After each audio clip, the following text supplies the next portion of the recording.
Assalamu алейкум, урматтуу телекөрүүчүлөр. Бүгүн биз сиздер менен ошо кайрадан түз эфирде көрүшүп атканыбызга өтө кубанычтабыз. Мына жакында эле ошо ар бир мусулман адамдардын кармап, Аллах Тааланын ыраазычылыгы үчүн ошо тилектерди тилеп, өздөрүнүн бир руханий чоң милдетин аткарышты. Биринчиден ушул баарыңыздарды ошо кармаган орозоңуздар кабыл болсун. Ошол орозодогу ар бириңиздердин, ар бирибиздин кылган дуа тилектерибизди Аллахым кабыл кылсын деп, анан мына бүгүнкү ошо темабызды баштайлы деп турабыз. Эмесе бүгүнкү сиздер менен биз сөз кыла турган тема саламаттык сактоо тармагындагы элдик медицинанын орду жана анын канчалык деңгээлде бүгүнкү күндө бизге керек же керек эмес экендиги жөнүндө сөз кылмакчыбыз. Себеби дегенде азыр барыңыздарга белгилүү, кандайдыр бир деңгээлде элдик медицинаны бир жөнгө салуу боюнча жакында бир мыйзам кабыл алынган. Бирок анын тегерегинде да бир топ обуш кыйыз сөздөр жүрүп атат бүгүнкү күнгө чейин. Андан кийин көп өтпөй эле ошо элдик медицина тармагындагы айрым бир ошо табыптар дейбизби, же болбосо ошо элдик медицинанын өкүлдөрү дейбизби, ошолорду бир кандайдыр бир деңгээлде бир каралоо акциясы жүрүп өткөндөй да болуп өттү да. Анан ошондуктан биз бүгүнкү ошо теле көрүүгө саламаттыкты сактоо министрлиги тарабынан да ошо адистерди чакырдык эле, ошо кенен ушул темада сүйлөшүп, деги эле ошо элдик медицина менен саламаттыкты сактоо министрлигинин баягы расмий медицинанын ортосундагы бир өз ара келишимдер, же болбосо ошо иштешкен бир кандайдыр бир жетишкендиктер, же болбосо карама каршылыктар жөнүндө ошо арай көз чарай бир талкуу кылып сөз кылсакпыз дедик эле. Тилекке каршы бүгүн ал тараптын өкүлдөрү келбей калды. Ошондуктан бүгүн сиздер менен ошо Кыргызстанда белгилүү ошо элдик табып, ошо элдик медицинанын өкүлү Хашим Зайналиев мырза менен сөз кылмакчыбыз. Эмесе биздин түз эфирде суроолорду жөнөтсөңүздөр болот. Телефон 0774 63 54 01 телефонуна жазып, өздөрүңүздөрдүн суроолоруңуздарды жөнөтсөңүздөр болот. Акыры жагында ошол мүмкүн болушунча бардык суроолорго жооп бергенге аракет кылабыз. Ассаламу алейкум. Куш келипсиз анда биздин эфирге. Эмесе ошо сизден бүгүн мен азыр эле айтып өттүм негизги теманы. Элдик медицина деген эмне? Бунун бүгүнкү күндө канчалык деңгээлде зарылчылыгы бар? Себеби дегенде бүгүнкү күндө биз мына ушу медицинанын өнүккөн учурунда жашап атабыз деп атабыз да. Дүйнөлүк медицина өнүктү деп атабыз, илим билим өнүктү деп атабыз. Ошол эле мезгилде бардык ошо саламаттыкты сактоо тармагындагы көйгөйлөр дейбизби, же болбосо милдеттер дейбизби, бүт барысы бул расмий медицинага өттү дагы. Элдик медицина сыртта калгандай болуп калды да бүгүнкү күндө. Ушул боюнча ошо сөз кылсаңыз. Деги эле элдик медицинанын бүгүнкү күндө Кыргызстанга кереги барбы же жокпу? Siz менен учурашууну сиз аркылуу эйтип учураш насип болгон Аллахка мактоолор болсун. Пайгамбарыбыз Мухаммед Муса саллаллаху алейхи саламга салават саламдар болсун. Ассаламу алейкум рахматуллах. Сиздин берген сурооңуз мени мажбурлап атат медицинанын континуумунан сөз баштаганбыз.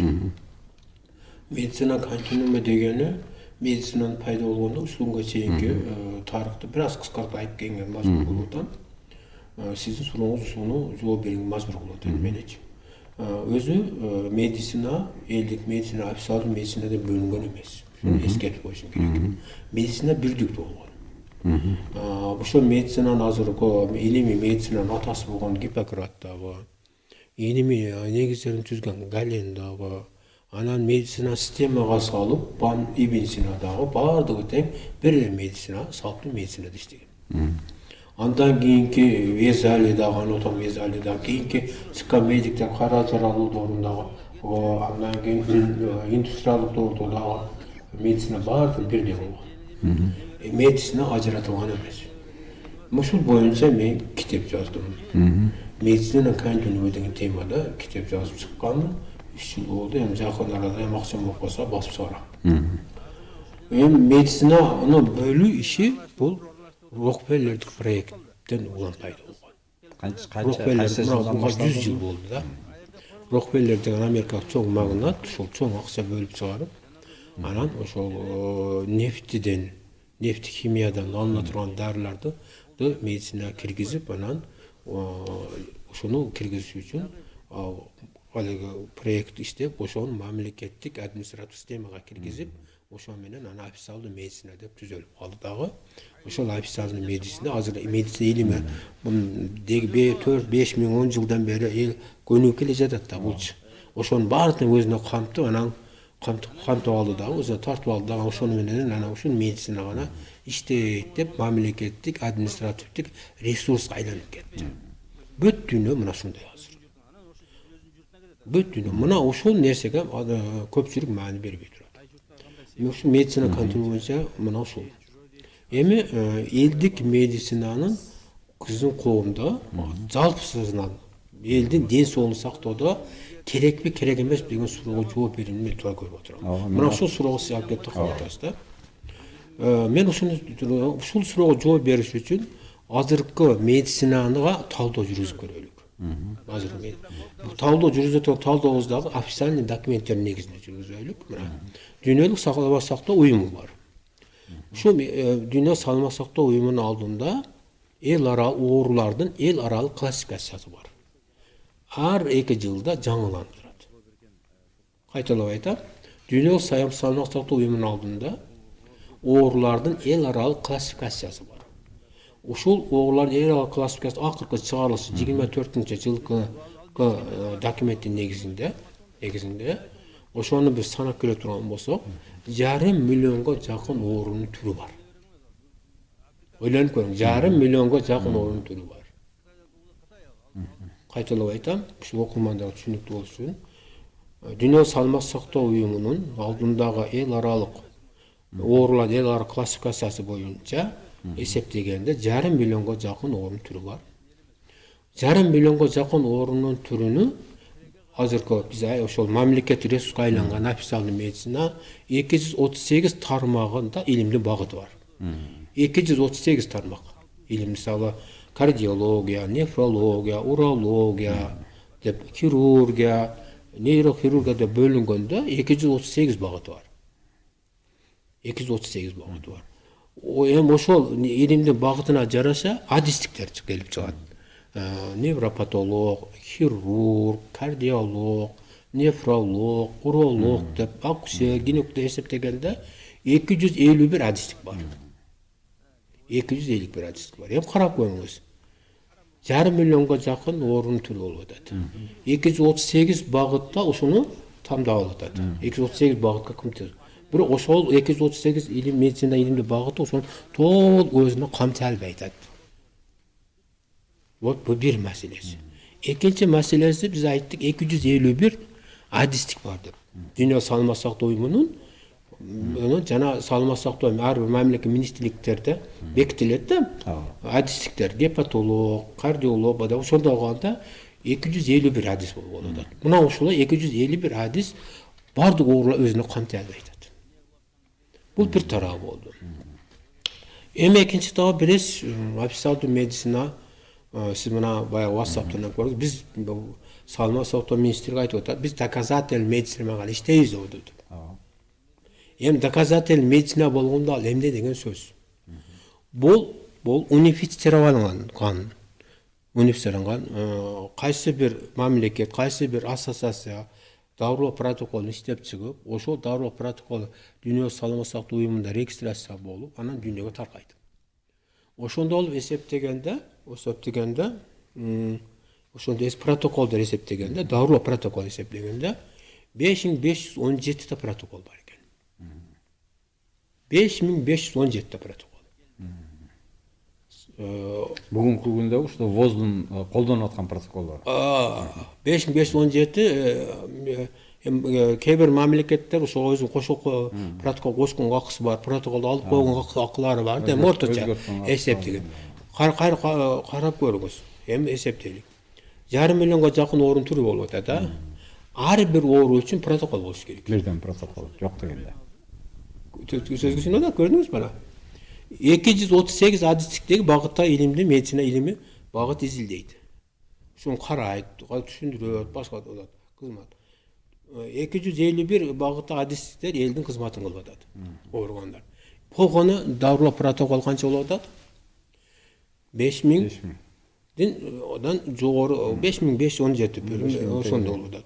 Ушул дарылоо протоколу бар. Эми ошондо түшүнөлүкчү, азыркы иштеп жаткан мамлекеттик административ ресурска айланып калган медицина ошол оорулар баарын өзүн камтай албай калып атат. Демек ушуну менен эле бир жыйынтык чыгарса болот дегиңиз келип атат да, туура? Эми туура түшүнүп атасыз. Азыркы иштеп жаткан административ ресурска айланып кеткен медицина адам баласы учураган оорунун, азап тартып аткан оорунун болгону 25%ке жетпеген бөлүм камтып атат. 75% калып кетип атат. Примерно айтып атам мен. Андан көп. Ошондуктан бул акыбалды көргөн, ушул акыбалды издеп түшүнгөн саламаттык эл аралык дүйнөлүк саламаттык сактоо уюму 1999 жылы 2005 жылга чейинки стратегиялык план иштеген. Ушул акыбалды түшүнүп, ушул элдин ден соолугуну чыңдоодо, оңдоодо жакшыртуу үчүн официалдуу медицинанын статусунда элдик медицина иштесин деп бүт дүйнөгө рекомендация берген. Жардамчы катары. Акыбалды түшүнгөн. Элдик медицина кирип, ошол медицина өнүктүрөлү деген ниетте ушундай бул план иштеп жүргөн өтө чоң каршылыктар болгон. Иштеп чыккан. Анан ошонун результаттарын изучение кылып, экинчи жолу стратегиялык план кабыл алган 2014-2023 жылга. Ал план андан бетер бекемирээк дүйнөдөгү саламаттык сактоо министрликтери кыса турган, мажбурлай турган бир деңгээлде иштелип чыккан. Ушул элдик медицина мамлекеттер тарабынан, саламаттык сактоо министрлиги тарабынан жактырылып, кабыл алынып, ушуну жөнгө салынсын. Ошодогу методдор медицинада давлыш эмес киргизилсин деген рекомендация берилген. Ошол рекомендация арасында кээ бир абзацтарды айтайын. Ушул акыбалга байланыштуу ошол дүйнөлүк саламаттык сактоо рекомендация айтылганда, элдик медицина азыркы официалдуу медицина менен бирдей укукта жазылган. Бирдей укукта иштешин талап кылабыз деген. Бул Кыргызстан саламаттык министрлиги менен же Россиянын эмес, же Американын эмес, дүйнө саламаттык ушинтип рекомендацияны берген. Ошонун негизинде Кыргыз Республикасынын мыйзамдарына бир статья кирген. Саламаттык сактоо ишин уюштуруу жөнүндө мыйзам бар. Мына ошол мыйзамда кайсы бир статьяда элдик медицинага лицензия берилсин деген статья бар. Эми ошонун негизинде азыр Кыргыз Республикасынын президенти элдик медицина лицензия бар экен, алып иштей бербейсиңби деген сөздү айтат. Боптур, барасың, саламаттык сактоо чоң клиникаң бар көрүп, бүт шарттар ылайык экен деп берип койду. Берип койгондон бир жылдан кийин сен кантип дарылап атасың деген текшерип келгенде, сиз дарылап аткан ишиңиз ошол элдик медицина негизиндеги бул саламаттык сактоо министрлигинин талаптарына жооп бербейт. Себеби саламаттык сактоо министрлиги талаптарына жооп бериш үчүн унификацияланган протоколдук система болуш керек. Анда система элдик медицинада жок. Ошону мен сизден сурайын деп аттым эле да, мисалы. Көрдүңүзбү? Мисалы үчүн ошол жана 25% протокол бар дейсизби? Ага эми жетпейт өзү. Эми ошо 25% деп коелу. 25%-ында ошо элдик официалдуу медицинанын ошо дарылоо протоколдору бар. 75%-ында жок деп атасыз да. Ошол эле учурда мына биз азыр элдик медицинаны карап атабыз да. Элдик медицинада канчалык деңгээлде ошо канча пайызын ошол оорулардын дарылай турган протокол же болбосо бир эрежелери бар деген бир жыйынтык барбы бүгүнкү күндө? Биздин оюбуз ушуну элге жеткириш керек болуп атат да. Элге жетип азыр карап көрүңүз, дарылоо протоколдору 70-25%ге жетпейт деп атабыз. Ойлонуп көрсөңүз. Ошондуктан кайсы өлкөдө болбосун, Кыргызстан болобу, башка өлкөдө болбосунбу, официалдуу медицинада дарыланып аткан кишилер эч качан толук полноценный дарылоодан өтө албайт. Себеби оорулар толук камтай албай атат официалдуу медицина. Ошондуктан официалдуу медицина элдик медицина кызматташууга мажбур болуп атат да. Majbur болуп атат. Эми элдик медицинаны иштеш үчүн, элдик медицинаны иштеш үчүн анын укуктук базалык системасы болуш керек. Укуктук базалык системасы бул мыйзам. Мыйзам, ушундай мыйзам болуш керек, элдик медицинаны жөнгө сала турган. Анын ичинде эмнелерди камтыш керек? Бейтаптын ден соолугу жана өмүрү биринчи орунда болуш керек. Мамлекет бейтаптын ден соолук коопсуздугуна гарантиялаш керек. Аны башкарыш керек. Айсы частный болобу, мамлекеттики болобу, ден соолук коопсуздугу мамлекеттин мойнунда болуш керек. Андан сырткары дарылоонун сапатын дагы Саламат сактоо министрлиги ошол мыйзам аркылуу башкарыш керек. Андан дагы бир тарабы ушул тармакка мына өткөндө мына Эрнис Карымшаков көрсөтүп атпайбы ошону, алечи? Баягы элдик тарык менен табыпмын деп өздөрүнө ат коюп көтөрүп кирип аткандар болот. Баягы эмне деп коесуз? Шустрилер болуп атпайбы? Мына ушундай нерселер кирип кетпеш үчүн ушундай мыйзам керек, элдик медицина жөнгө сала турган. Ошол мыйзам боюнча табып деген эмне, чөптү деген эмне, дагы эмчи деген эмне, костоправ деген эмне, укалоочу, мына ошолар баардыгын классификацияланат. Анан ошол классификацияланып, ошол негизинде аларга диплом, мамлекеттик документтер берилип, анан дарылоо өздөрүнүн деңгээлинде, анан кийин элдик медицина, анан официалдык медицина деңгээлинде протоколдор аркылуу дарылоо сапаты башкарылат. Көрүң, ушундай мыйзамдар иштелип чыккан Кыргызстанда. Буну биз 5 жылдан бери мына өткөн созуктагы депутаттардын 70% окуп чыкты. Бирөө дагы шуну биз ишке ашырайлык деп чыкпай койду. Себеби уялнамызынат. Эмнени? Мыйзамды. Бул силер элдик медицинанын өкүлдөрү иштеп чыккан мыйзам. Мына 2 жылдан бери каралбай жатат. 4 жыл, 5 жыл болуп атат. Президентке жеткире албай койдук. Президентке кириш бир азап иш экен да. Президент деле аны өзү карабайт да. Ал ошо атайын карай турган профилдик багы бөлүмдөр бар. Мыйзамды карай турган администрациясына бара берип президенттин столуна киргизип койчу, айланайын дедик. Киргизбей койду. Сөзүбүз президентке жетпей койду. Эгерде президентке жете турган болсо, президентке ушуну биз азыркы акыбал менен элге түшүндүрүп атпайбызбы? Президент түшүндүрүп бере турган болсок, президенттин иши эмне, элдин ден соолугу жакшы болсун дейт да. Мүмкүн түшүнүп Саламат сактоо министрлигине тапшырма бериш мүмкүн эле да. Ал эми биздин мыйзам 5 жылдан бери Саламат сактоо министрлигинин кабинетинде жатат. Аны мында окуп койгон жок булар. Эми дагы бир суроо пайда болду да. Мына сиз азыр айтып атасыз. Мыйзам кабыл алынган, ошонун негизинде иштелип чыккан жок. Азыр мисалы үчүн элдик медицина боюнча мыйзам деле чыкпадыбы?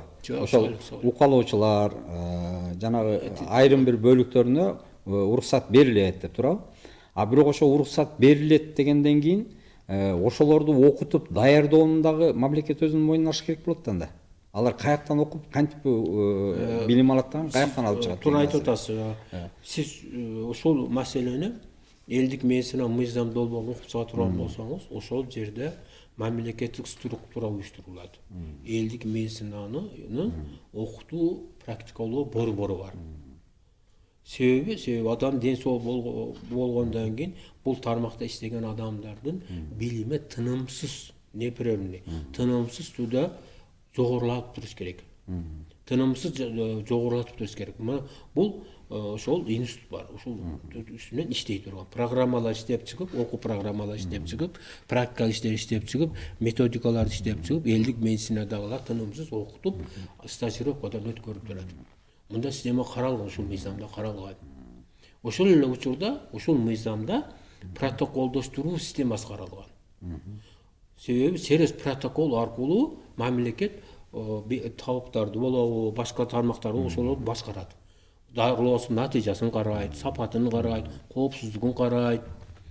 Чтобы андан пайдаланып аткан бейтап жабыр тартпаш үчүн.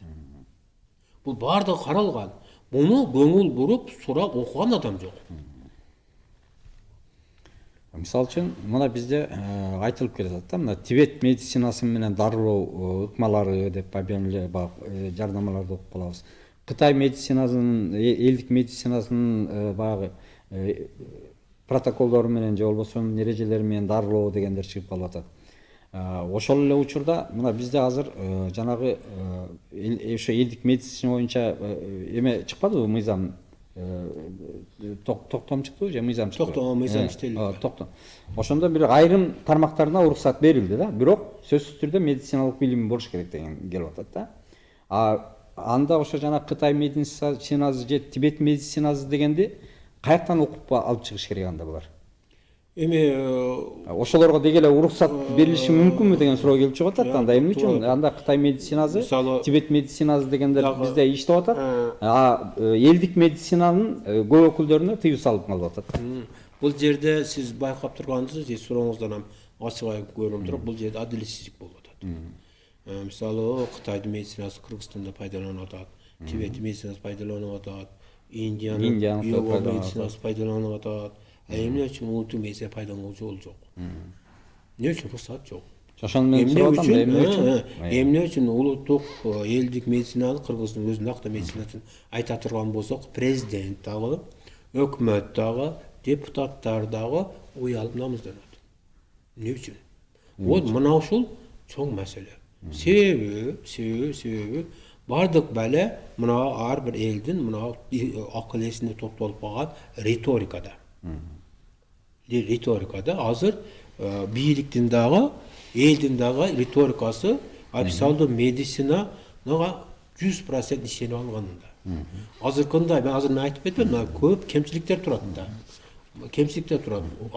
Риторика ошентип калыптанып калганда, анан бизде риторика өзүбүздү кыргыздын медицина жөнүндө айтырган болсок, уялып, намызданып, анан кемсиндип, бирөөлөр башка улуттардын же башкалардын кемсинип калгандыгын түшүнүп атат да. Ошол биздин аң сезимибиздин туура эмес багытта кетип атканын түшүндүрөт. Риторика жаратууда кеп болуп атат. Элдик медицина Кыргыздын медицинасы өзү болуп келген. Себеби эгерде Кыргыз медицинасы жок боло турган болсо, анда Кыргыз эли жок болуп кетмек. Калып ушул күнгө чейин калмаган эмес. Ошо элди сактап келген элдеги Кыргыздын медицинасы болгон. Эгер кимдир бирөө менде подозрение алып айткандан подозрение кыла турган болсо, мага келсин 61-жылга чейин Кыргыз медицинасы кантип иштеген, ошону айтып берейин. Азыр деле кыскача айтып койсоңуз болот. Мисалы мен көбүнө кээ бир досторго деле айттым, кызыккан сурагандарга айттым. Мисалы мен ата бабаларымдын баардыгы табып койгон.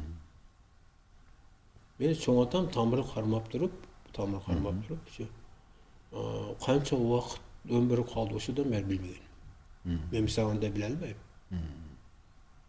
6 күндүк өмүрү калды, 10 күндүк өмүрү калды, 1 айлык өмүрү калыптыр. Байкуш бүтүп калыптыр. Ал эмнеден болуп атат? Мунун боорунан кетип атат. Мунун ашказанынан кетип атат. Мунун кызөңгөсү, мунун бөйрөгүнөн кетип атат. Бөйрөгү түгөнүп кетет 10 күндө деп айтчу элген. Ага сен кыйналсаң, мына чөптөрдү ичкейин деп чөптөр даярдап берет экен. Бир мисал. Дагы бир Мадымар деген табып болгон. Уккансызбы, жокпу, өзү жашаган жери Папан болгон, Папанда болгон. Ошол ал Мадымар табып олия киши болгон. Биз мисалы чоң атам алдына келгенде Зайнали мага төшөк салба. Мен аттагы төшөк жууркам өзүм алып келип жамылып жатам. Көрпөчөнү. Анан эмнеге десе, менде оору бар, жуга турган оору бар эткенде. Көрдүңөрбү? Ошол эле учурда тамырды кармап туруп, мисалы мен бир окуя айтып берем, ушул окурмандарга далил болсун. Түштүктөгүлөр жакшы билет. Илгери басмачылык заманында Көршермет деген болгон. Окусаңар керек, Көршермет Арабанга келген. Арабанда орустарды ошо революционерлер менен согушкан. Ошондо биздин Арабан киребеш жерде Жети Агайны деген жер бар. Отоон бүткөн жерде, ошол жерде согуш болгон. Ошол жерде ошол чептерин куруп атканда бир карапка мылтык жоголуп кеткен. Анан бүт элди чогултуп, ана ким урдады дегенде, эч ким айтпай анан бир ошо көрүш шармат ол малды 100 башы 10 башы 1000 башы дейт экенлер да командирлер ошонун бир 1000 башчысы келип кыйкыр бакырганда чоң атам айткан экен сарт күнүн көтөрүүгө бизди кемсит бул жерде ул жок өзүңөн изде депчи анан сен мага кыйкырдың деп колун кайрып алып анан 40 камчы урган экен 40 камчы анан убакыт саат өтүп анан мадыңар таптарын бирмиштешкен экен да тамыр карманда сен буну менен көпкө жашабайсың сен 6 ай сууктук ичесиң деген экен биздин арабанын тоолорунда бир чөп өсөт мына азыр как раз суу мезгилде өсөт да майдан урап калат азыр партаң деп коет сууну топтоп сиз теңер керек баягы жаңыр тагында чоң да топтолуп калып барып сиз сууну ичип алчу элекпиз кой кайтарып жүргөндө ошол партанын тамырынан 6 ай ичесиң деген экен 6 ай анан 6 ай ичкенден кийин тамыр кармап эми жетилипсиң деп анан оро каз дейт экен оро казып ылдап сен анан баягы күндүзү оро казып анан түн чак түштө түшүрөт экен орого асманды кара дегенде кадимгидей түндөгүдөй жылдыздар көргөн экен эми толдуң деп туруп анан кийин эчкини союп туруп чоң эчкини союп териси менен жапкан экен да камчысы аркасын жеген да ошондо бир 2 саатча туруп баягы ысык тери камчынын изине тартып алган экен анан тартып туруп эсептегенде 40 камчы изи чыккан экен көрдүңүзбү тиги териге чыккан териге чыккан да мен бир ошодон табыттардын ичинен бир үзүндү айтып барам ошо эл туура түшүнсүн деген ойдочу эми чындыгында мындай эмелер көп мисалы үчүн бизде деле Аксыда белгилүү биздин ошо акын өтө акын дейбиз баягы жеңи жок көкө уулу ошо ала оорусу менен ооруп анан Шахсыга келгенден кийин ошо Далычы деген өзүнүн ошо тайекелери табык болгон экен ошол орого жаткырып ошо эменин териси менен ошону айыктырган экен да мындай нерселер өзү мурда көп эле болгон ошо мен азыр жана айтайын дегеним да ошол да эмне үчүн ошо элдик дарыгерликтин ошо байыртан бери колдонулуп келаткан ошол эрежелери дарылоо ыкмалары дейбизби же протоколу дейбизби бүгүнкү күндө ошо өзүнчө бир мындай сакталып топтолуп бир иштелип чыккан жок деген маселе болуп атат да эми дагы мени сиз мажбурлап атасыз өзүңүз катышкансыз бул ишкечи 2021 жылы госсекретарь Чолпонбек Абыкеев чакырган сиз аркылуу билесиз чакырганда ошол Чолпонбек Абыкеев айтып калды Ысык көлдө ушундай табыктар болгон эле ошолордун көзү өтүп кетип азыр кантип дарылаганын эч ким билбейт ошондуктан ушул мыйзам иштеп сыңар ушундай табыктардын эмгектерине мамлекет жазып калса деген жери бар да ошондуктан ушу элдик медицинаны жөнгө салуу мыйзам долбоорунда 2 статья бар бирене бар азыркы ошол иштеп жаткан табыктардын мээнетине иштерине дарылоо ыкмаларына чөптөр пайдалансын дарылар даярдансын ошолорду бүтүндөй үйрөнүлсүн деген статья бар себеби жылдан жылга булардын саны азайып кетип баратат да бул мисалы ысык көлдө бир эмчи аял бар экен кемпир болуп калыптыр баягы аялдардын шейкасы загиб болуп калат да анан төрөттөн калат мына ушуну калына келтирип коет экен медицина муну калына келтире албайт ал аны гинекологдор байкап айтат бечара гормонал терапия баягы аял же төрөй албайт же ден соолуктан ажырап акыры каза болуп калат мисалы бул чоң метод да мисалы ал кемпирдин көзү өтүп кете турган болсо ал кантип жатууну өзүнүн ордуна келтирген метод жок болот да мына ушул система мыйзамда каралган кеп салма сактоо министрлик бул мыйзамды текеберчилик алып окубай түртүп салганда болуп атат биз ушул мыйзам элдин ден соолугун кескин түрдө жогорулатып жакшыртат мына ушуну биз президентке дагы жогорку кеңешке дагы элге дагы жеткире албай койдук да ушул телекөрсөтүүлөр аркылуу, интернет аркылуу жеткирелик десек, бизде мына ушу Марбатовдон башкасы баары бизден качат. Бул ушундай бир макоо болуп алышты булар. Тетирсинче элге черный пиар көрсөтүшөт.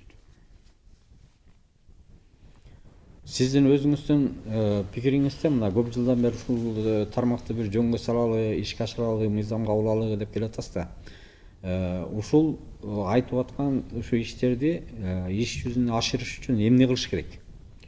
Биринчи орунда ушу элдик медицина тармагында иштегендерден мыйзам кабыл алып, биз ушу берген мыйзамды өзгөртүүлөр, толуктоорду киргизип, кабыл алып, анан укуктук системасын камсыздап легалдаштыруу керек. Мыйзам үстүндө. Андан кийин ошол саламат сактоо министрлигине барабыз, каалайбызбы, жокпу, ошого карайбыз. Анан саламат сактоо министрлигинин алдында ушул институт бар. Ушул уюм түзүлөт, элдик медицинаны окутуп, жакшыртуу, методдорун изилдөө боюнчачы.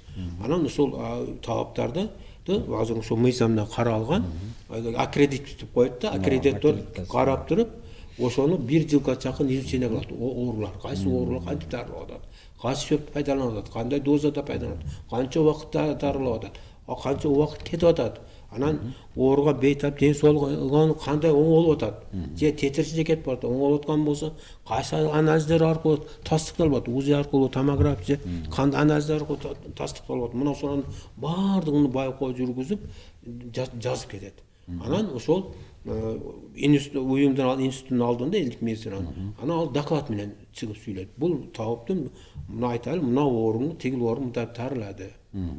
Ушунча бейтаптуу дарылады, бейтаптардын акыбалы 1 жумада мындай өзгөрдү, 1 айда мындай, 2 айда мынтип өзгөрдү. Мына анализдер аркылуу тастыкталды деп доклад окуйт да.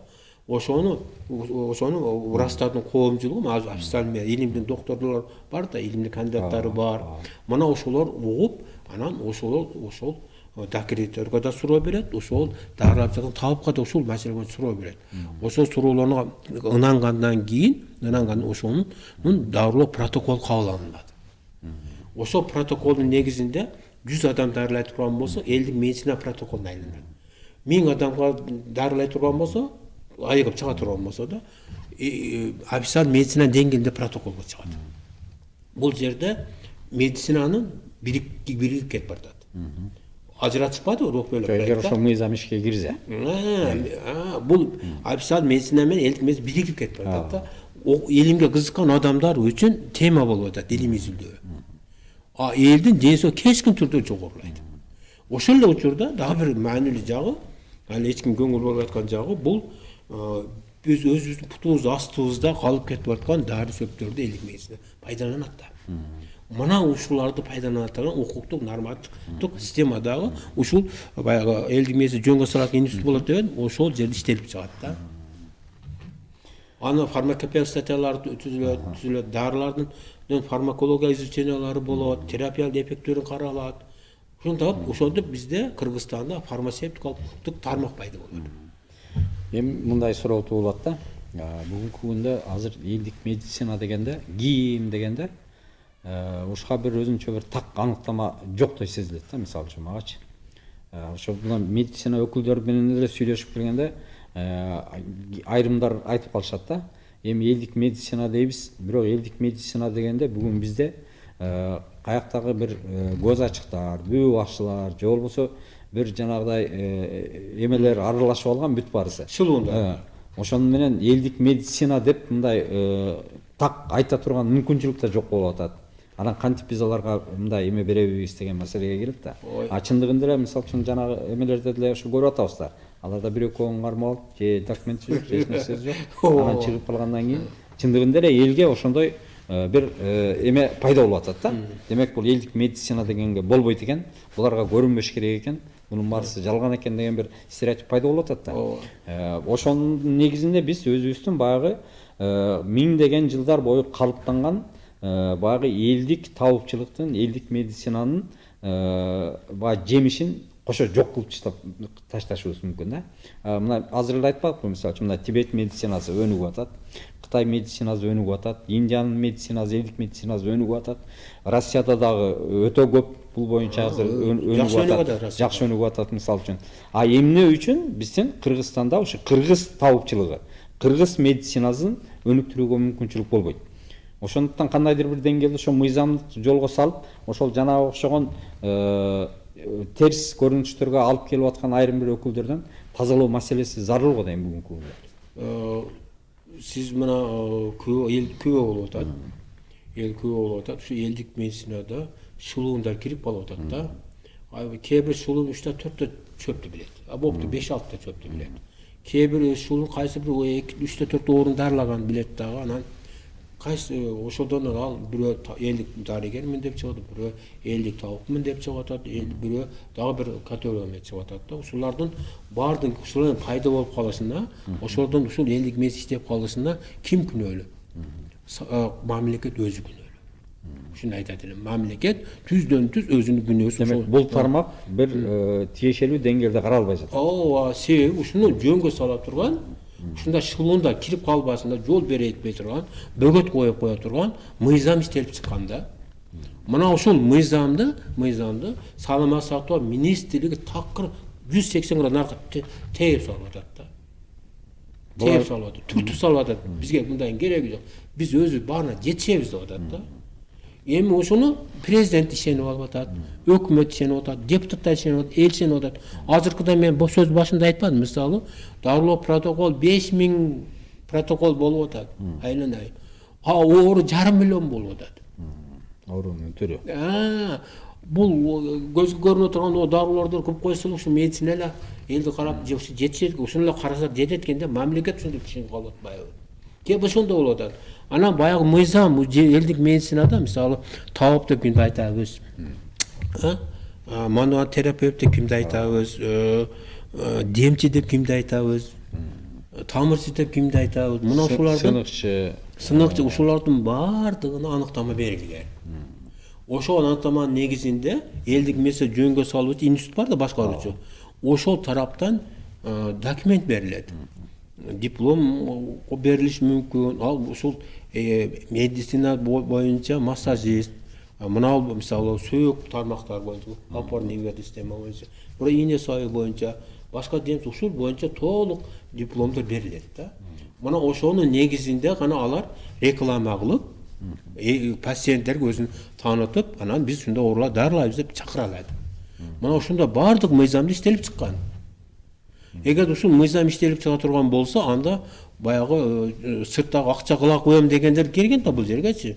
Келсе эле акча алса эле бир реклама койсо эл келип үйүлүп калды. 10, 15, 20, 30, 100 болуп. Баягы канат шоумен дегенди карасаңыз, канча пациенттер турат. Карасаңыз, ушул эл келип үйүлүп калды, эл алдарып калып атат да. Мына ушулар ошондой шылуундар ушу элдик медицина кирбей турган бөгөттөр коюлган бут мыйзам турат.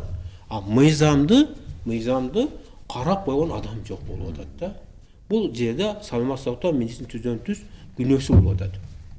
Анан ошону мыйзам жоктугунан баягы бул сферадагы журналисттер, анан коомдук ишмерлер, коомдук активисттер, демек элдик медицинада ушундай акмактар болот экен. Биз буларды жолотпошубуз керек экен деген түшүнүк, риторика пайда болуп калып атат дагы, элдик медицина элге жек көрүндү болуп калып атат. Түшүнүп атасызбы? Мына ушул туура эмес мамиле. Мамлекет тарабынан туура эмес жасалып аткан мамилени кесепетинен болуп атат.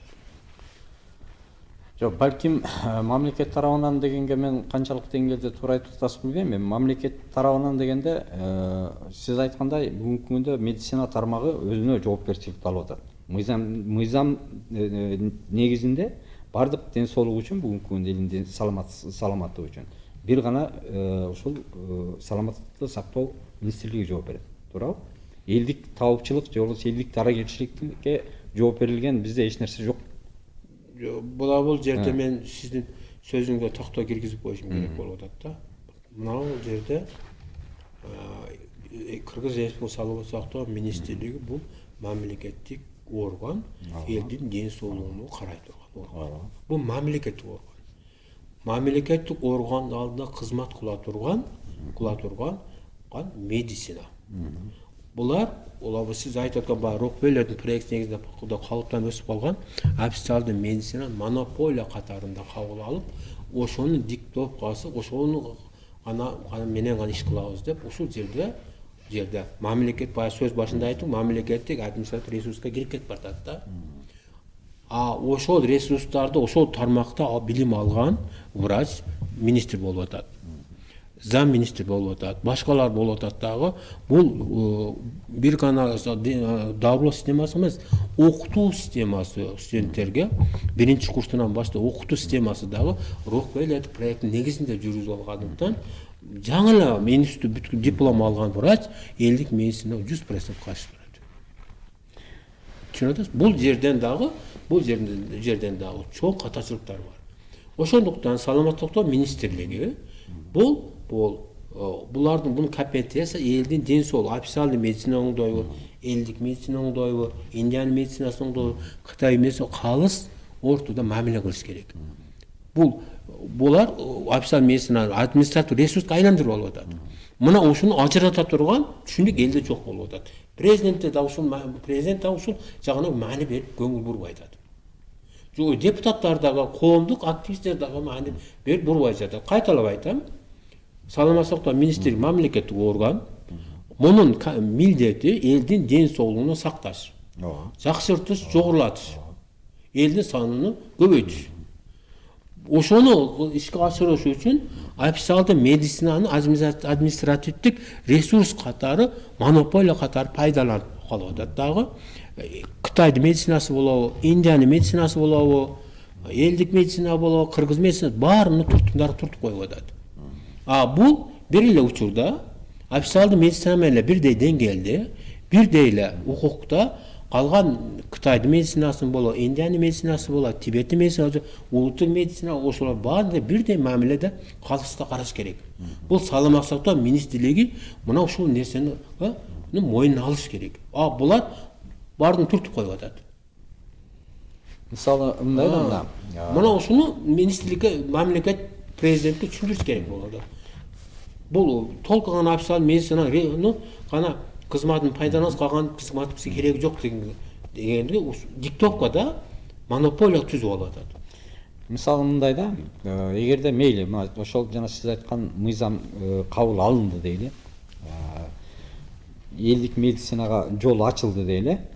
Ошол учурда ошо элдик медицинанын өкүлдөрү азыркы биздин ошол эле мына саламаттык сактоо министрлигиндегидей ар бир ооруга өзүнүн ошол дарылоо протоколдорун, өзүнүн ошол бир жетишкендик бир мындай бир усулдук дейбизби, же болбосо мына диссертация катарындагы сунуш кыла турган бир илимий эмгектери барбы бүгүнкү күндө бизде дарыгерликте? Бул жерде бир нерсени ажыратып түшүнүшүбүз керек.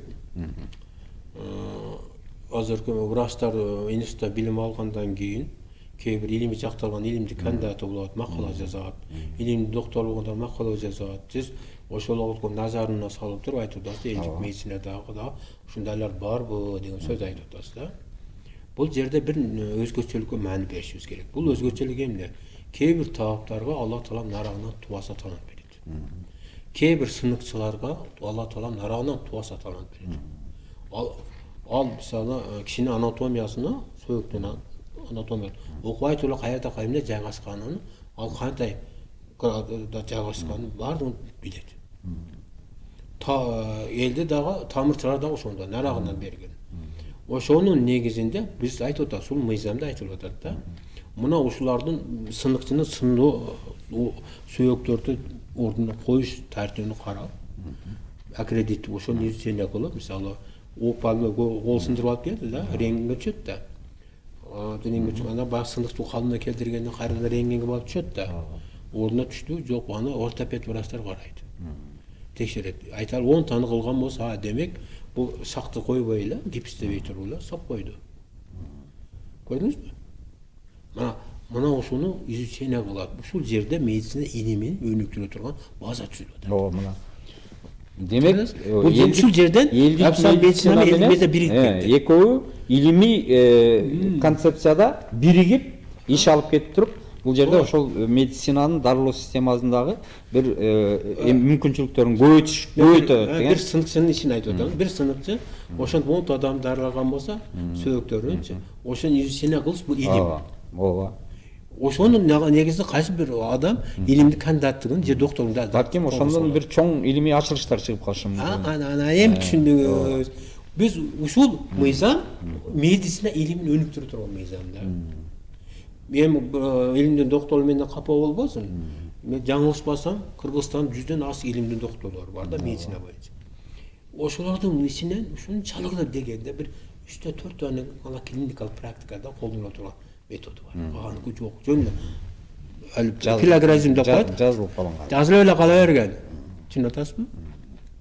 Коса 2-3-4 тоннуку бар. Калган келген эмес. Бул илим эмес да. Менин сөзүм курук болбош үчүн далил катарында айтайын.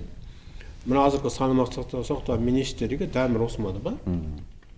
Дамир Осмонов мындан жаңылышпасам 3 жыл мурда дүйнөлүк резонанс жаратты. Ал эл аралык кардиология журналы бар. Ошол жерде научный статья кылып, ошол жерде 2 мм, 4 мм тромбду эритиптир. Бул дүйнөлүк резонанс болду да. Анан ушунчалык интернеттен чыкты мактоолорчу. Анан мен ошонун ссылкасын таптым. Ссылкасын таап ошол журналды окудум. Ушул кылган ишини бир абзацта 5-10 сөз менен жазыптыр. Калган 6 бети тиги эмне кылган, бул эмне кылган, бул эмне, бул эмне кылган. Ылдыйын караса 200дөн ашык литература бар. Түшүнүп атасызбы? Бир абзац бар. Бир 10 сөздөн турган. Калган бүт тиги эмне кылган, бул эмне кылган, эмне болгон, тигинде эмне болгон, каерде эмне болгон, бири-бирин көчүрүп жаза берген. Түшүнүп атасызбы? Мына бул илим эмес да. Жок, бирок бул ошондон бир жыйынтык чыгарды да. Жок. Туурабы? Жыйынтык чыгарды ошол жанагы 2 мм тромбду эритиштин дагы ошол механизмин тапты да. Сизге мен түшүндүрүп бересиз. Мен ушул системада иштеген кишимин да. Өмүрүм ушу менен өтүп атат меники. Ошону окуса 5 литература жардам берет. Ал жерде 200 литература болот. Журналдачы. 5 а болуп 10 жардам. Калганы жөн эле плюрализм эмне дейт? Паллиатив нерсе деп коет. Онун тилиме келбей турат. Көрдүңүзбү? Бул жерде жөөттөрдүн чоң илимди дагы тосо турган системасы бар. Татаалдаштырылган. Азыркы элдик медицина мыйзамы баягы айтпадым мисалы сыныгча, онун сыныктарынын 10тасын таалдырган болсо, иренгендер аркылуу бул илимий диссертация жазса болот да. Көрдүңүзбү? Илимди биз реальный клиникалык изучение аркылуу илимди өнүктүрүп атабыз да. Мисалы баягы Ысык көлдөгү эмчени аялдар жатын ордуна коюп коет атпайбы, шекасынча. Аны мисалы алигиде колпоскопияда тартып туруп, колпоскопияда барганга андан кийин түшкөндөн кийин, салгандан кийин да колпоскопия салса, сүрөттөн көрүнөт. 10 аялды кылган болсо примерный. Бул диссертация да. Ошол жерде мисалы колун канча градус менен койду, канча күч менен берди, канча паска күч менен берди, каярынан колун мындай кыйсатты, түз сигмовитиканы өзгөртүү же түз ичегени өзгөртүү, ошолор баардыгын жазып чыгыш бул илим да. Ошону менен реально бир киши илимдин докторунун же кандидаттын диссертациясын кылат. Илимди өнүгүп атабы? Же жалган айтып атабы? Мисалы ук коргошун, айталы ук коргошун сахарный диабет мисалы азайтат, айталы 100 адам пайдаланды. Сахарный диабет мисалы 30-22 эле ук коргошун ичип жүргөндө 10го түштү, 9го ичти. Ошол кантип диетаны сактады, дополнительный эмне болду, давлениеси кандай өзгөрдү. Мана ошолорду жазуу да илим да. Реальный илим. Көрдүңүзбү? Ушул мыйзам илимди өнүктүрүп атат да. Мына ошону түшүнгөн адам жок болуп атат. Ошол эле учурда, ошол эле ук коргошунду кайсы бир фирма даярдап берет. Мысалы щелочный средада да даярдалыш керекпи, кислотный средада даярдалыш керекпи, канча убакыт кайнатылыш керек, канча грамм кошулуш керек, анан канча градуста ичиш керек, ичкенден кийин канча убакыт движение кылбай туруш керек, дене кандай бул баардыгы илим. Мисалы үчүн азыр эле сиз айтып атасыңызбы? Азыркы күндө дүйнөлүк медицина системасы жалаң гана ушу жанагы нефтепродуктурдан өндүрүлгөн дары дармектерге басым жасап калды деп атасыз да. Ошондой эле химиялык дары дармектерге. Натуральный баягы табигый дары дармектер бүгүнкү күндө өтө эле аз пайдаланылып калды да. Эмне үчүн? Мисалы үчүн мына ушу биздин Кыргызстандын өзүндө эле 1000 деген дары чөптөрдүн түрү бар экен. Ошол эле Тибеттегидей эле, ошол Индиядагыдай эле таасири бар күчтүү дары чөптөр биздин өзүбүздө көп. Эмне үчүн бүгүнкү күндө медицина мына ушул тармакты жакшылап колго албайт? Фармацевттер кичине колдонуп атышат. Өздөрүнүн эмесинин чегинде. Бирок канчалык деңгээлде деген маселе бар да. Анда сиздин сурооңузга конкреттүү түрдө жооп берейин. Кыргызстандын да өсүп аткан чөптөрдүн 4000ге жакын түрү бар. 200 метр квадрат жерде бул өтө чоң система. 4000ге жакын түрү бар. Түр. Эми түрдөн түрчө келип чыгат. Түрчө келип чыкканда 8000, 10000 болуп кетет. Биринчи учуру 4000ге жакын. Ошолордун 800ге жакыны дары чөп катары элдик медицинада пайдаланылып келет. Эми Айыл апада, ал жакында да элдик медицинада пайдаланылып келет. 800дүн айланасында да. Ошонун жаңылышпасам, где-то бир 60га жакынга так цифрасын унутуп калдым. Фармакопеялык статья бар. Жок 60га эмес, 12дей болсо керек. Фармакопеялык статья бар. Ушул фармакопеялык статьясы барларды гана фармацевтик компаниялар өндүрүп, дары жасап саткан укугу бар. Калган укугу жок. Калган дары чөптөр пайдалануу укугу жок. Маани бербейт. Эмне үчүн? Ana. Ошон үчүн биздин өз жерибизде өсүп аткан дары чөптөргө пайдаланууга жол жок, медицинада уруксат жок. Биз мына ушул жакты ham карап көрүп, элдик медицина эмне пайдаланат? Негизинен чөптөр пайдаланат да. Элдик медицина мыйзам талаш иштеши үчүн булар чөптөрдү пайдалануу жолго салышыбыз керек.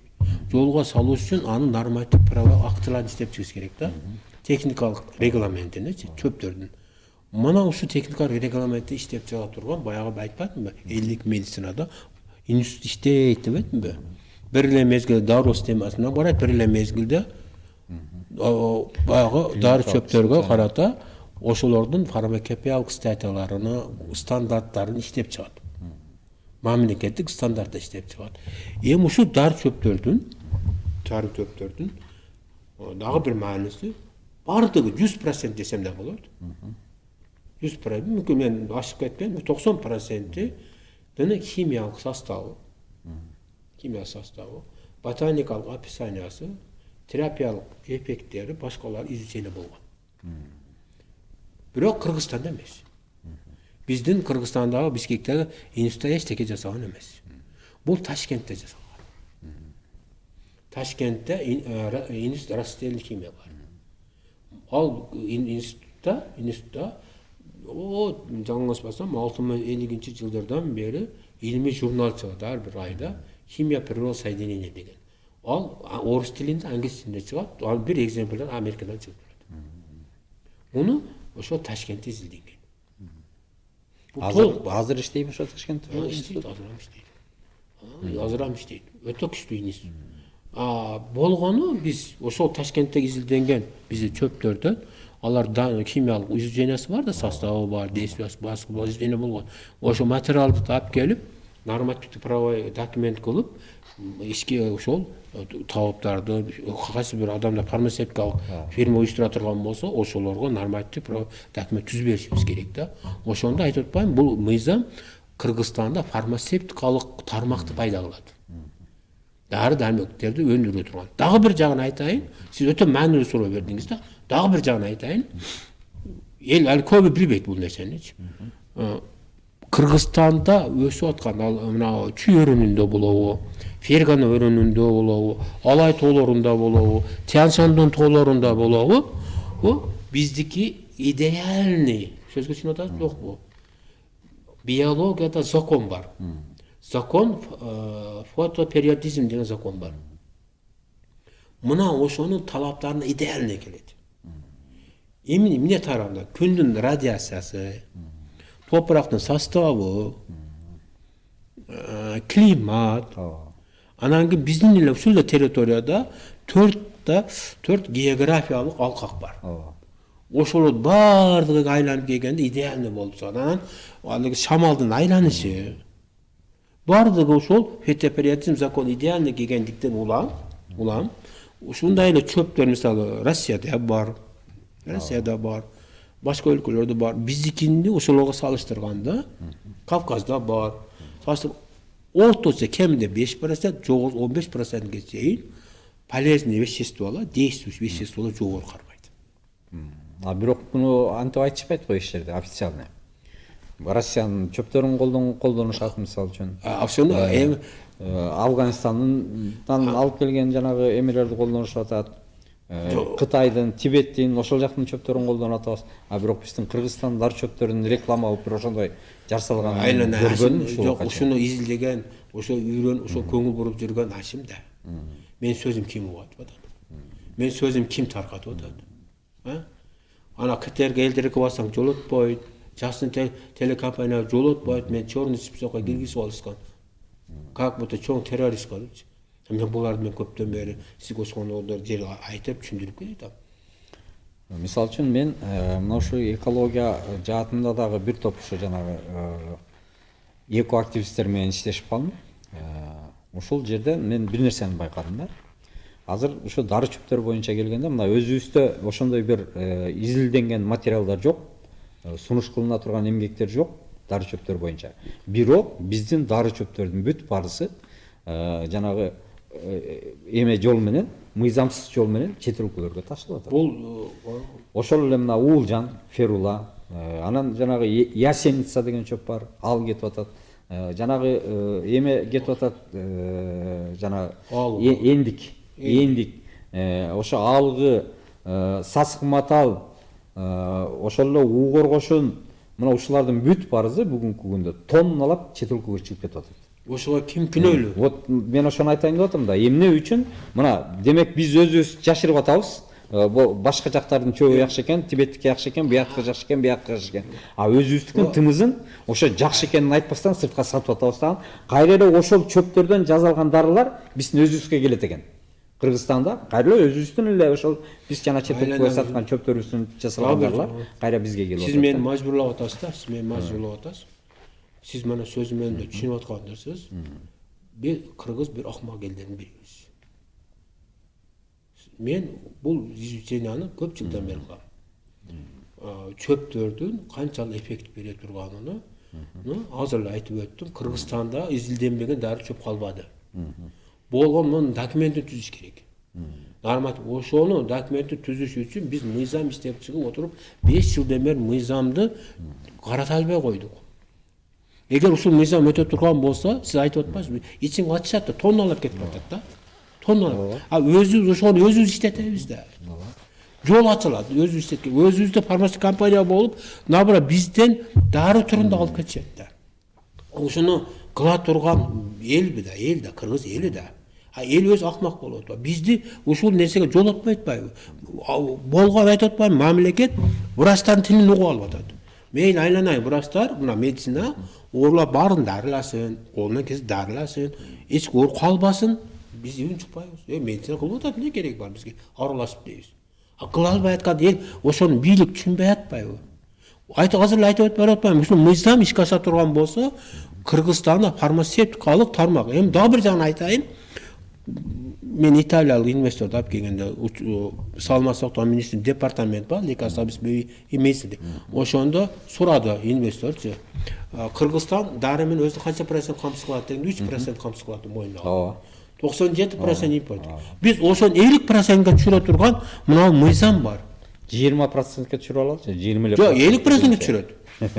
Жок, чын. Эми мына 50%-ке түшүрөт. Себеби мисалы кээ бир инфузиялык растворлорду мындан фармацевт компания чыгарыш керек да, эмчи. А 50%-ке түшүрө турган импортко болгон көз каранды 50%-ке түшүрө турган бизде жол бар. Ушул мыйзам аркылуу түшүрөбүз. А мына ушуну мен эч кимге түшүндүрүп жеткире албайм. Анын ичинде экологиялык коомчулук болсо да түшүндүрөт элем. Айтып атпаймынбы? Биздеги фотопериодный законуна баш ийгендиктен биздин дары чөптөрдүн терапиялык эффективдүүлүгү Россияныкына караганда, Кавказдыкына караганда 10-15% эффективдүү берет. Дарылоодо. балким бул атайын жашырылып аткан бир кайсындайдыр бир мафиялык топтордун кызыкчылыгы жокпу бул? Жок, бу жерде ошону бизден реклама кылбай жок, мафиялык топтордун кызыкчылыгы жок бу жерде. Сыртка ошондой максатта бул жерде врачтардын көрө албастыгы болуп атат. Айтып атпаймынбы, мына азыр элдик медицина деселе бул аллергия болуп атат. Жок. Жок, бул кезепетинен болуп атат. Мен ал максат эмес. Балким врачтардын көрө албастыгы десе башка ал башка. Мыйзамды киргизбей атпайбы? Жана дары чөптөрдүн канчалык деңгээлде реклама болбостон, ошо жана сиз айтып аткан эффективдүүлүгү жашырылып, анан кийин ошол эле дары чөптөр жашыруун жол менен чет өлкөгө башка тармактарга сатылып атканда башка күчтөр туруп аткан жокпу дейм. Бул жерде кандайдыр дары чөптөрдү уюштуруп сатып аткан кандай мафия жок. Мындай мен учуратканым жок. Мафия саламат сактоо министрлиги. Ал жерде врачтар башкарып атат дагы аллергия болуп, кыйкырып, бакырып, сөздү укпай атат. Мына азыр сиз сөзүмдү угуп отурасыз да? Аны саламат сактоо министрлиги укпайт муну сөзүмдү.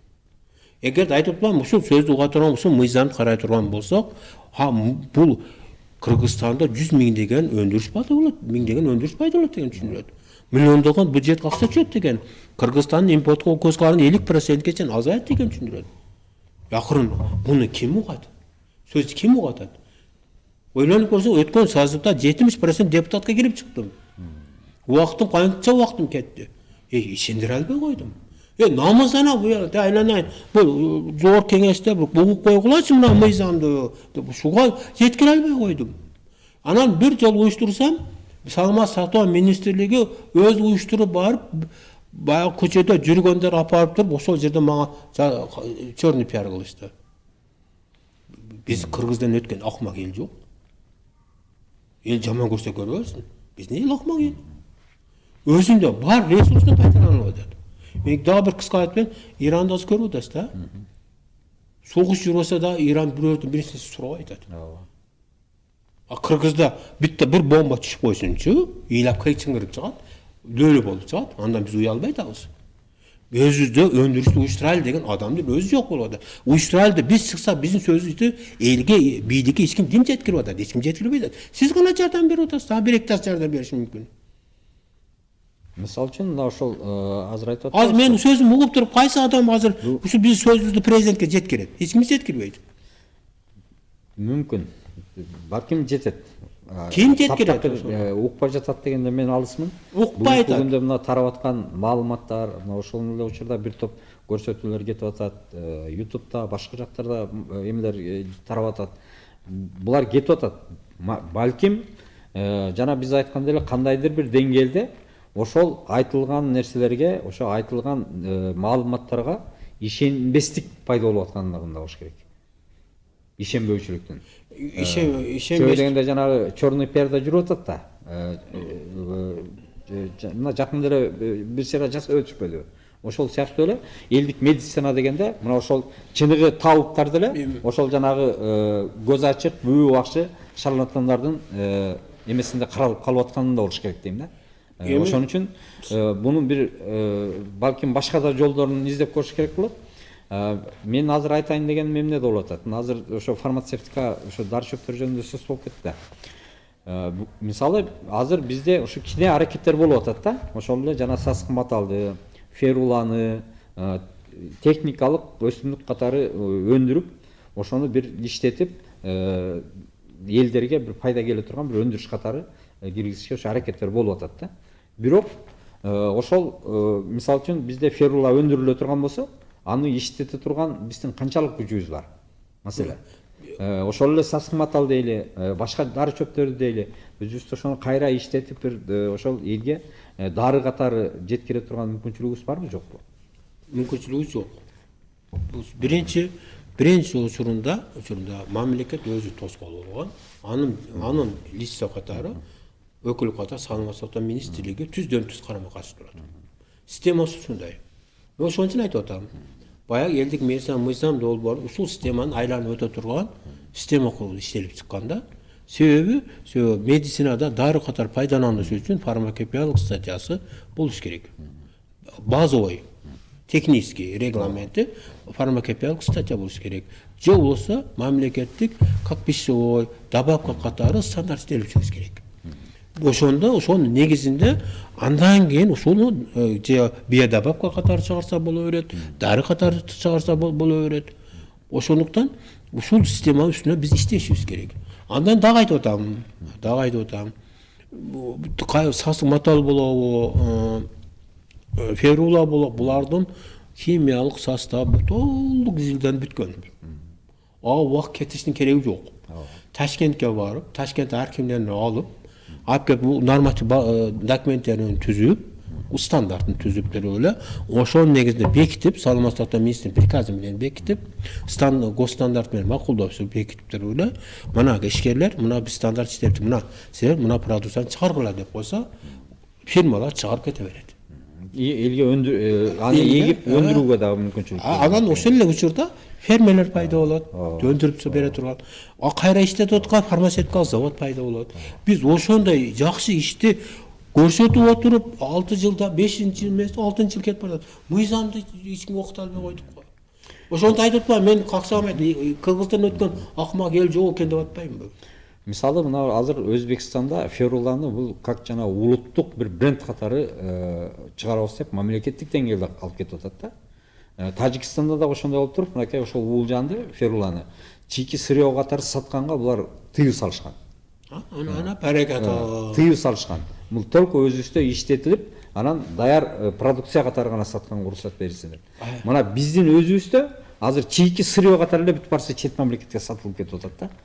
Демек жанагы сиз айтып аткандай мына ошолду кошуна Тажикстандан, кошуна Өзбекстандан ошолор менен байланышып эле маалымат жанагы эмелерди топтоп алып тажрыйба алмашып дегендей. Анан өзүбүз ошону бир жолго салсак болот да. Ошонун механизмин сизге айтып берип атпаймынбы? Айтып атпаймынбы? Кыргызстанда почти 90% дары чөптөрүнүн химиялык составы, фармакология эффективдүүлүгү, башка жагы изучение болгон. Ташкентте индустриялык соединение бар. Бүткөн. Болгон ошол материалды алып келип эле бул норматив правовой базасын түзүп, нормативин иштеп, стандартын иштеп чыгып, бекитип, мына Саламат сактоо министрлиги, урматтуу ишкерлер, мына ушул чөптүн норматив документи түзүлдү. Кана ушуну дары катары бедап чыгаргыла деп эле айтып койсо болду. Акыры биз ошон ишти жасабай атпайбызбы? Ушул нерсени жасабай атпайбыз, жеңил нерсени. Эмесе бизде суроолор келе баштаптыр. Ошол убактыбыз таягына баратат. Суроолорго жооп берген аракет кылалында. Ассаламу алейкум агай. Боордун гемангиома оорусу коркунуч жокпу? Жооп берип коесузбу дейт. Боордун гемангиома оорусунун пайда болушу бул боордо киста пайда болот.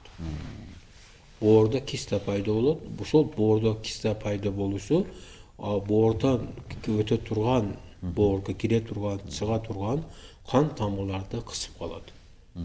Кысып калганда кан застою пайда болот. Анан ошол киста болгон жерде боорду түзүп турган ткандардын, клеткалардын функциясы төмөндөп кетет же токтоп калгандыктан ошол жерде пространствода кандын уюп туруп калган учур болот.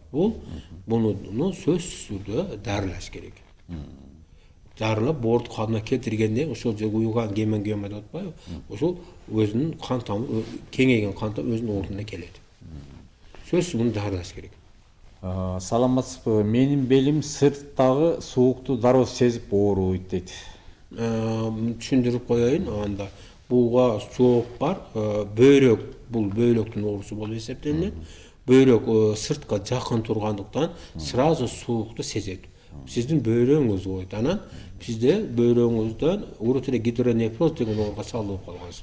Ошонун симптомдору белги оорунун симптомун берет. Анан суу өтсө сразу сийдик баягы сийдик каналы бар да, бөйрөктө сийдик чыга турган канал. Ошол жерде туздар туруп калганда, ошол эластичностун сийдик каналдагы эпителиясын жоготкондо сийдик застой болуп оорунун сразу симптомун берет. Жигар серозго кандай дары ичсек болот дейт. Жигар баягы бул жерде мен популизмге иштеп кетпейм, Аллах сактасын. Себеби сиздин бооруңуз сироз болгон болсо, 1 же 2 дары сизди сакайтпайт. Бул дарылоо курсун талап кылат. Дарылоо курсун талап кылат. Медицинада, гастроэнтерологияда гепопротектордук дарылоо протоколу бар. Кааласаңыз пайдалансаңыз болот. Бирок ал негизги ал нерсе сийдикти чыгарышын бир аз жогорулатып коет да, кайрадан 1 айдан мурдага да орнотуп келип калат. Сиздин бооруңуз сироз болгондукка байланыштуу сирозду толук дарылоо аркылуу дарылаш керек. Андан сырткары сизде ал сироз пайда кылган гепатит С боло турган болсо, аны медицина дарылайдыган мүмкүнчүлүгү бар, дарылары бар.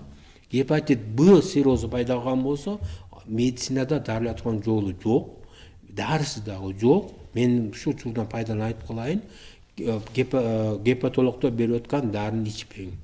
Сизди эртеби кеч бооруңуз толук иштен чыгып, трансплантацияга барышыңызга мажбур кылат. Болду? Суроолор бүттү окшойт, Ассаламу алейкум. Элдик дарыгерлер эффективдүү болгонуна карабастан эмнеге кысымга алат, эмнеге көрө албайт? Анда өздөрү дарыласы күчү жетсе дейт. Бир адилеттүү баа деп эсептейм. Эми бул маселе боюнча чындыгында мына бизге ошо медицина тармагынын өкүлдөрү келсе жакшы болмок. Негизи ошолор жооп бере турган маселе суроо. Жок, мен деле жооп берсем болот экен. Анан буюрса алар менен дагы бир аракет кылабыз. Кийинки жумаларда мүмкүн байланышып чыгып калышы. Уруксат берсеңиз суга жооп берейин, себеби мага керек суроо берип атат да. Сиз суроону сиздин түшүнүгүңүзгө мен макулмун, сизден ыраазымын. Врачтар, медицина, официалдуу медицина азыр мен ошо көрсөтүү учурунда айтып өттүм, Рокфеллер проект боюнча иштейт да. Ушул боюнча студенттерди окутуп, үйрөтүп, тарбиялап, билим берип чыгарат. Ошого байланыштуу бүткөн жаңы медицина бүткөн студент, жаңы диплом алган студент 100% элдик медицинага каршы турат. 100% элдик медицинага каршы турат. Мен ошондуктан ачык айтам, түз айтам, сыка болбойсуз, айтып койгонум үчүн.